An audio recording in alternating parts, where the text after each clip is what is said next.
Hey, good morning, everybody. Good afternoon, good evening, no matter where you are coming to us around this planet. We're excited to have you with us to talk about fundraisers, salaries. Tony, it's Fundraisers Friday. This is a dramatic topic, isn't it? It is a dramatic topic, and it's very personal for many folks, and there isn't a whole lot of transparency around this topic. There isn't a whole lot of trust around this topic, and so it's good for us to start talking about it and empowering others to talk about it as well. Right. Well, hopefully you're here because you trust us, and you trust the things that we like to talk about. We listen to what you have to say, and then we really formulate our content and our the things that we're going to discuss because of what we hear from you. And that's supported by these amazing presenting sponsors. They include Bloomerang, American Nonprofit Academy, Staffing Boutique, JMT Consulting, Interim Executives Academy, Your Part-Time Controller, and of course us at Fundraisers Friday. I'm Julia C. Patrick, CEO of the American Nonprofit Academy. More importantly, I am joined by Mr. Nonprofit Consultancy himself, Tony Beall. Welcome, my friend. Thank you, Julia. Again, happy Friday. Always a pleasure, and again, just always interesting subjects and themes for us to cover every Friday. So this It is is. no different, but yeah. Tony, I was thinking as we were getting prepared, you know, um, in many places, this is still the case, but discussing salary was grounds for immediate dismissal. That was like higher than reporting abuse or some horrible stuff, right? It was like, that's where you cross the line and then pack your bags, you're out of here. Right. Thou And shalt not share paycheck stubs. Right. It's yeah. more, yeah, I mean, such a dramatic and Mhm, punitive action mhm, for anyone talking about this. And mhm. so I'm really, really thrilled to get into this conversation. So let's kick it off with the Right. overarching concept that there are levels within the fundraising profession. Just because you're doing fundraising doesn't mean that it's all equal. Can you talk to us a little bit about what you've seen across the trajectory of your career? Yeah, of course. Well, I can share, for those that are watching us, we have, multiple examples on the screen right now in terms of levels of the profession. So anything from an assistant to an officer to a director. When I started my fundraising career, my very first position was, I think, event coordinator. So that was an absolute entry level position. I was brand new to the sector, even though I was bringing, you know, 15 years of for-profit leadership experience to the organization. I still had not fundraised, and so I started out in a coordinator position. And I think that salary at the time was $26,000 or $27,000 a year. So that was the annual salary for that. So yeah, so there are assistant positions that you would start in the organization, a little bit lower. Then you may move on from development assistant to development manager. You may then move from development manager to development director, then from director to potentially officer.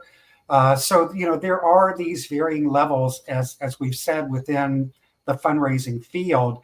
And the type of organization that you work for and the size of the organization is also often going to kind of dictate what those may or may not look like. So certainly a small to medium-sized organization may not have the privilege of an assistant, a manager, a director, an officer.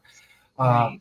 Whereas larger organizations are very used to that kind of structure. And they can overlap. So most job titles have a salary range, and often, let's say, if you're going from coordinator to manager, there will be an overlap for the high end of the coordinator and the low end of the manager, right? Gotcha. So a little bit, those salaries will kind of intersect there. And so that's where folks need to think about, if I've maxed out at the coordinator, do I need to just kind of state my case why I should be receiving more, because maybe I shouldn't have the additional accountability that a manager would have. So as folks kind of salary, they also need to understand that they're chasing higher levels of accountability and higher expectations of access from senior leadership and those that might be reporting to them. I love that you brought that up, because I think, my sense of it is, talking about this is all about the paycheck. And you're absolutely right to step back and say, okay, paycheck is one aspect of it, but level of accountability is a big part of this. And so I love that you brought that up. I think that's magical thinking, and it's also more realistic thinking. And we talked about this briefly in the green room, along with our executive producer Kevin Pace, about the issue of, you'll see on the screen, we have officer and director titles. And the way we've situated this out, we have officers in that mid-range, and then directors are a higher level. Do you want to chat a little bit about that difference between officer and director and what that means and how it functions? Yeah, so I think one of the things that I was saying in the green room, based on in my experience, is a lot of times these job titles are really interchangeable. You know, you can look at one organization and someone is serving in a development office, it's their development officer or giving officer, and someone else is giving director. And their job functions are very much the same. I tend to see officer job titles used more often in higher ed and in healthcare and hospital kind of organizations and foundations, and director being used more so in kind of more, I don't want to say traditional, but in other types of fundraising organizations. So that's how I see the difference, really, is that there isn't much of one. I see them as being very interchangeable. But typically we see that difference based on the nonprofit itself. Mm-hmm. And one of the things that we were chatting again with our executive producer, Kevin Pace, was that in the for-profit world, when you look at your articles of incorporation, you look at what that fiduciary role might be or described. And so you need to understand, because nonprofits have to, have their own articles of incorporation too. And so what does that look like? Who has those roles defined possibly within their articles of incorporation? You need to be thoughtful about that, because it changes the trajectory of your personal risk and liability and accountability. Sure. You need to include that as well. So it's a really interesting thing. When we talk about these levels of salary, one of the questions that came up was, if you want to see the trajectory of your annual salary increase, and we're talking about a sector that does not believe in commission-based payments. Correct. So you can't sell your way into success necessarily, as you can if you're in the for-profit world. What does the reality look like to you when we say, okay, we need to be making more money, and we've got, the performance metrics to say we're worthy of this, and yet we have organizations that aren't rewarding or responding to that? What are some other options? Yeah, well, I think one of the challenges within the sector, and the reason why we talk about high turnover of development and fundraising professionals, is this exact example. When you're working for small to medium-sized organizations, and even large organizations in some cases, that growth potential just doesn't exist. It doesn't exist within the budget. It doesn't exist within the organizational structure. So the only way, other than getting a side hustle, is to look for another position at another organization. I know in the market that I've worked in for most of my fundraising career, that's been very true. Folks leave organizations because they are looking to make more money. And they know that even if they went to state the case, show up with to the executive director, to the board president, here are my deliverables. Here, it's the impact that I'm making in the organization. Here are some of the salary norms within our region. Even if you showed up with all of that documentation to support your case, again, the mentality or the funding just may not be there to embrace that sort of ask. So a lot of times folks just have to get a side hustle, or they look to move on to an organization because that's the only way they're going to get a substantial increase in salary. Mm-hmm. Well, and it's like a self-fulfilling prophecy in that, with this statistic that we know to be true, that the average development person doesn't stay longer than 19 months. There's just as much churn and burn, and organizations looking to fill those positions.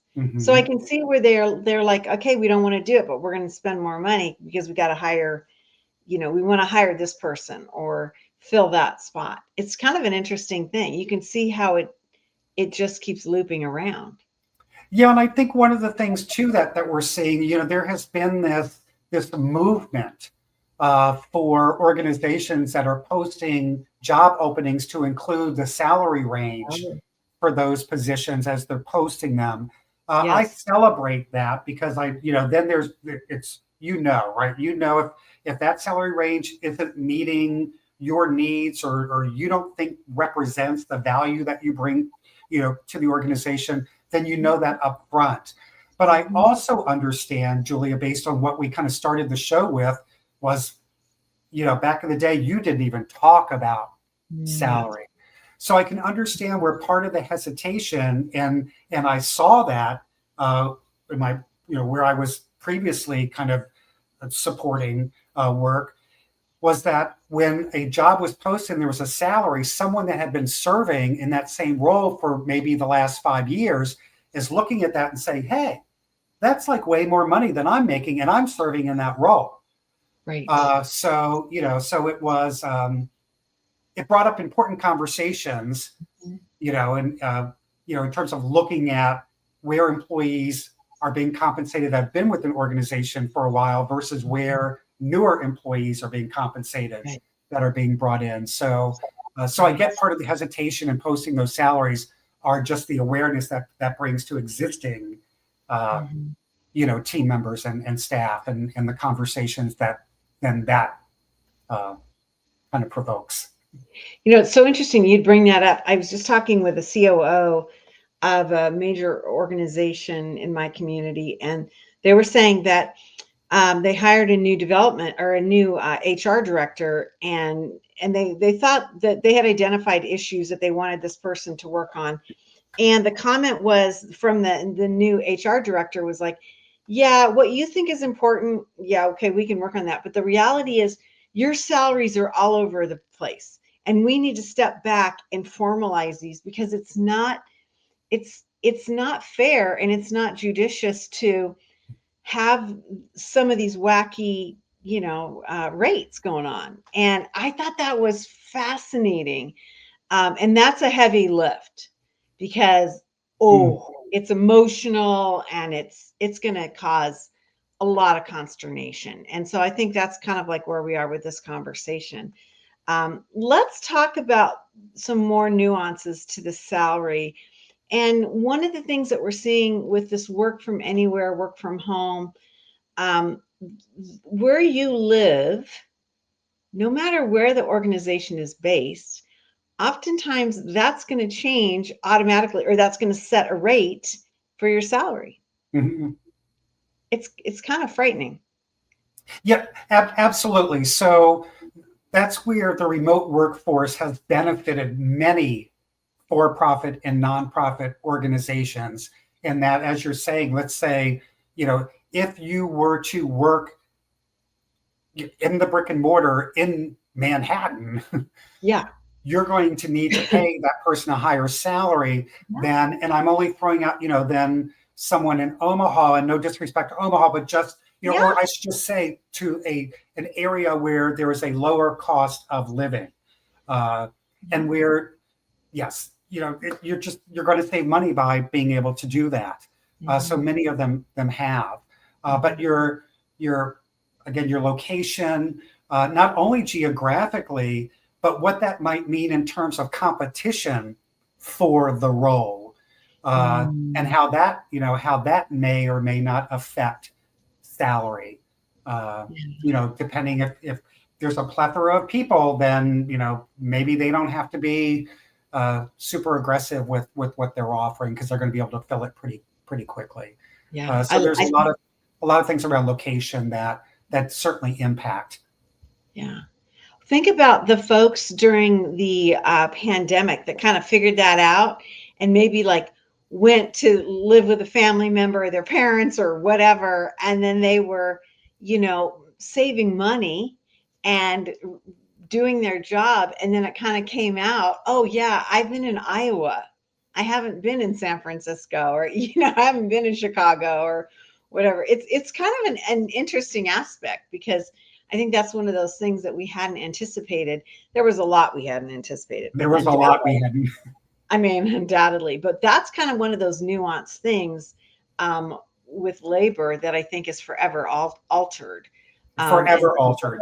Yeah, it's Yeah, not going to forever altered. And you're right. It did take a good. I would say I have no data. This is just my intuition, but it did take a good 8 to 10 months, almost a complete year before businesses started realizing exactly what you're saying. Yes. It's like, oh, well, we can survive remotely. Maybe we don't need to pay everyone a New York salary to get this job done when there's talent in other markets that we could bring in and have that work done at a lower pay rate. Yeah. Well, and I think of like the people that figured out they could go to the islands or they could in my part of the country, they could go to Mexico and, be with a green screen, you look totally professional, but I could literally be, feet away from the beach's edge. No one would know as long as I'm doing my work. It's Exactly. kind of a psychological thing, but I think it's really kind of one of those things that does impact the reality of our fundraisers and something to be thinking about it. Before we move on, I want to chat with you briefly about your thoughts on experience. And that 10 years seems to be like a magical number. Once you can demonstrate that you've been in the field for 10 years, that seems to change the hearts and minds of people managing salaries. Yeah, and those kind of, whether it's 5 years or 10 years, that also depends on the job title and the level of accountability, right? So for a event coordinator, they might look for 1 to 2 years experience, Okay. with events. So the higher the pay grade, the more experience they're going to want you to have. What was interesting when I did some research on this topic prior to today's conversation, almost never did experience come up in my And research. It was really more about professional development, higher learning, and accreditations interesting. in terms Well, of experience. And I think that's because, and I'm an example of this, even though it happened many, many years ago, is that the conversation is more around skill sets. And do you have the skills yeah. to be able to perform in this role? So even though I said, I had over 13 years in for-profit and leadership experience, and I started in the nonprofit field, as a coordinator. Back then, that connection of skills from for-profit to nonprofit was a tough sell. Today, we had someone that was recently serving in a C-suite position at a local nonprofit that had never worked for a nonprofit before.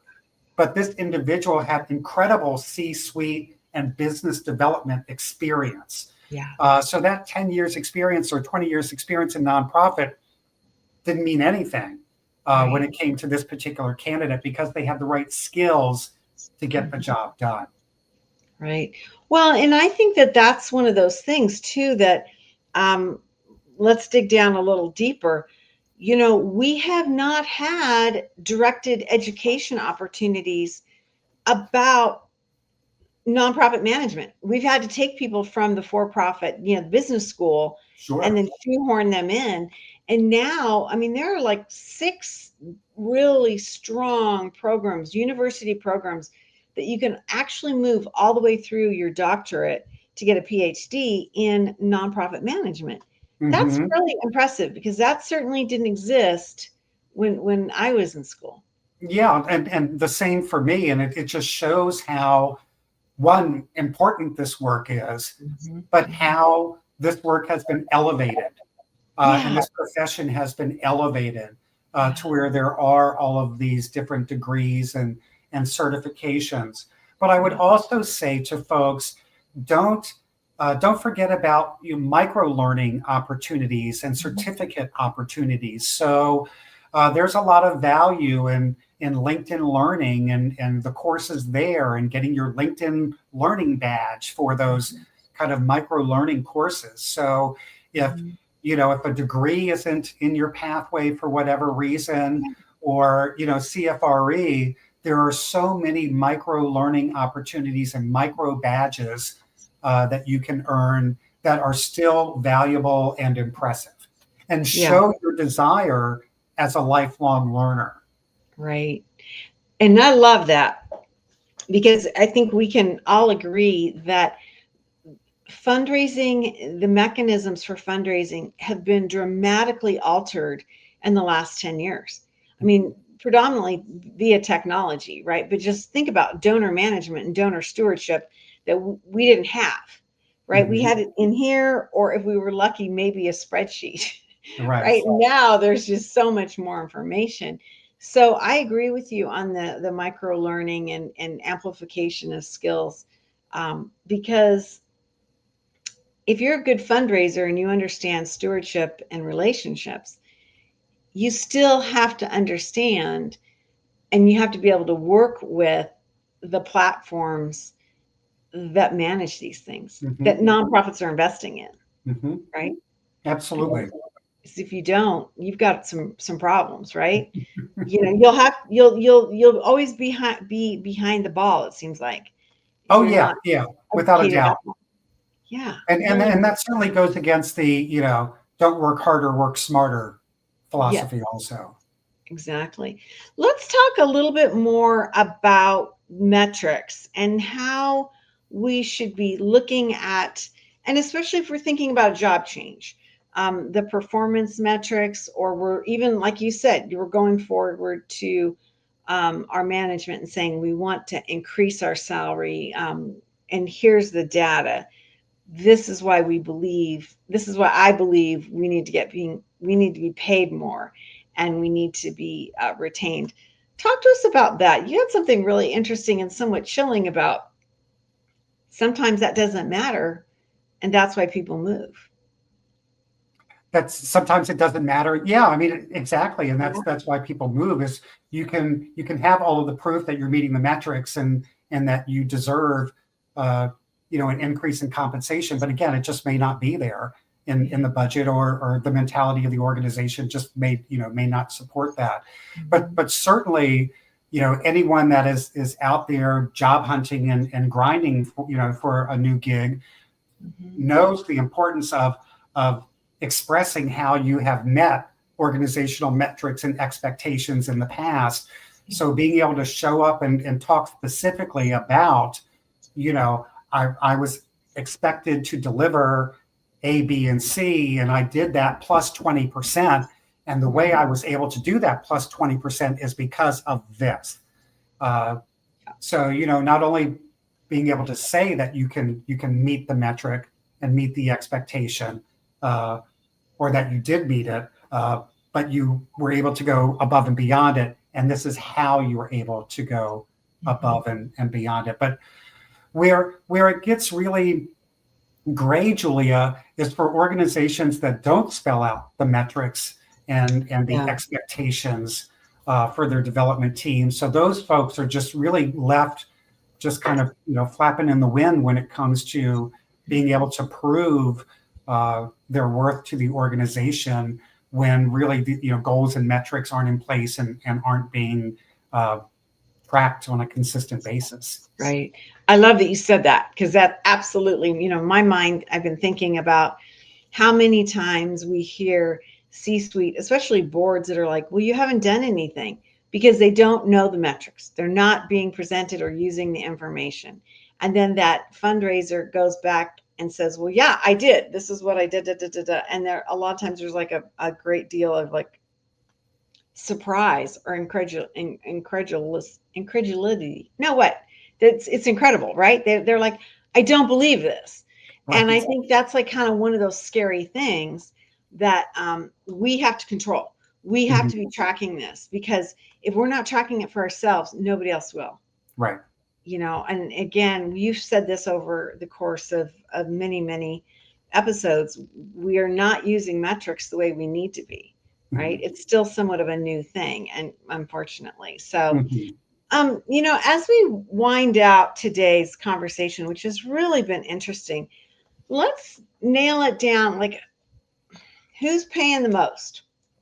Oh yeah, so it's interesting, again, just doing a little bit of research on today's topic. So, the nonprofit organizations that typically have the higher salary ranges would be, like your hospital districts, healthcare hospitals, healthcare foundations. Then your higher education, universities, colleges, and then large cultural institutions. So when you think about large national or international museums or performing arts organizations. So those are the ones that typically, other than foundations, I think every fundraiser's dream is to ultimately work for a foundation and start giving away money Yeah, that's right. as opposed to constantly going out and kind of, soliciting for it. So those are the organizations that typically have the higher salary ranges, within the sector. But I'll also say, Julia, just as an aside, so many of us, and myself included, stepped into this space from a place of passion, not because we stepped into it because we expected to live in a mansion or drive, a Jaguar or Rolls Royce. Many of us stepped into this again because of a place of passion and knew that if we took our skill sets elsewhere, we could probably make more money. But the reward sometimes for this work really is priceless. Now, you can't call your electric company and say, but I do great work at the end of the day. But I do think most of us, lean into the space because we're super passionate about people. We care about people and we want to do good. Mm-hmm. I love that. I think that's beautifully spoken, and I agree with you. I think that's why we have to, as a sector, be more thoughtful about where we're putting our emphasis on talent and paying, and because we're doing the sector a disservice when we don't encourage the best and the brightest to come into this work, right? And Mhm. we need to be attracting these next generations. And so I really appreciate you closing out with that comment. I think that's just brilliant. I really do. You know, Thanks. we talk about things all the time on Fundraisers Friday because people ask us things, whether we're, at the airport, we're going to an event, or the supermarket, people stop the two of us and ask us questions. And certainly, if you have a question, um, you can email us at info@americannonprofitacademy.com or reach out to us on our socials, because we want to know what your pain points are and what your successes are, and where did they come from, like how is your success generated. And so definitely reach out to us, because that is we're here for you, and it's just a really fun opportunity for all of us to explore how to be more successful. We explore a lot on these shows, and it's because of our presenting sponsors. They include Bloomerang, American Nonprofit Academy, Staffing Boutique, JMT Consulting, Interim Executives Academy, Your Part Time Controller, and of course, Fundraisers Friday. So Tony, have a great restful weekend. I know you've had quite the week, and we want to end with our mantra that says, stay well so you can do well. See you again, everyone.